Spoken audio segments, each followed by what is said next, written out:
అందుకనే దైవజనుడైనటువంటి ఎలీషా యొద్దకు రాజుగారు వచ్చి, ఇజ్రాయేల్ ప్రజలకు దైవజనుడా, నా ఏలినవాడా, రథము నీవే, రౌతు నీవే అన్నాడు. అంటే ఒక దేశానికి ఏలుబడి చేస్తున్న రాజు దైవజనుడి దగ్గరకు వచ్చి, నేను గుర్రమునయ్యా, నీవు నడిపించే రౌతువయ్యా అన్నాడు. వాక్యం సెలవిస్తున్నది, నీవు నడిపించు నరులు ధన్యులు. సో మనం ఏం చేస్తున్నాం అంటే నడిపింపుగా అప్పగించుకోవట్లా, క్రమానికి అప్పగించుకోవట్లా.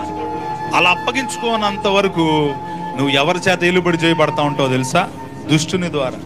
వాడు ఆపరేట్ చేస్తూ ఉంటాడు, నువ్వు ఎక్కడికి వెళ్ళాలి, ఎక్కడికి వెళ్ళకూడదు.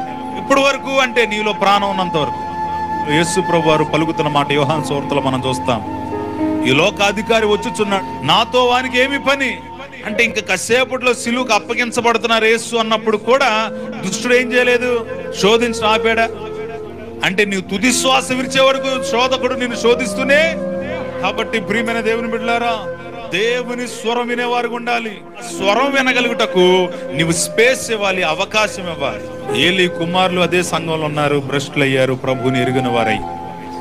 సమూయేలు అదే మందిరంలో ఉన్నాడు, దేవుని స్వరం విన్నాడు, ప్రవక్తగా నిలబడ్డాడు. స్వరం వినటానికి నువ్వు అవకాశం ఇవ్వగలిగితే ఆయన మాట్లాడే దేవుడై ఉన్నాడు. చిత్తం ప్రభువా, నీ దాసుని ఆలకిస్తున్న సెలవిమ్ము అనే ఒక ఎదురు చూపు నీలో ఉండాలి. ఆయన స్వరం వింటే, ఆయన మాట్లాడితే మనం గొప్ప ఓదార్పు పొందుకుంటాం. సమస్త జన్మల కంటే నిన్ను హెచ్చుగా నిలబెట్టేది దేవుని స్వరం. దుష్టుని స్వరము వినబడుతుంది కాబట్టి ఇది దుష్టుని దగ్గర నుంచి వస్తున్న స్వరమో, దేవుని యొద్ద నుండి వస్తున్న స్వరమో, నీవు మెలకు కలిగి వివేకం కలిగిన వాడవై గ్రహింపు కలిగి ఉండుటకు ప్రార్థన ప్రాముఖ్యం అవసరము, సహవాసం అవసరము. ఎవరికి వాళ్ళమే మేము జ్ఞానం అనుకోకూడదు.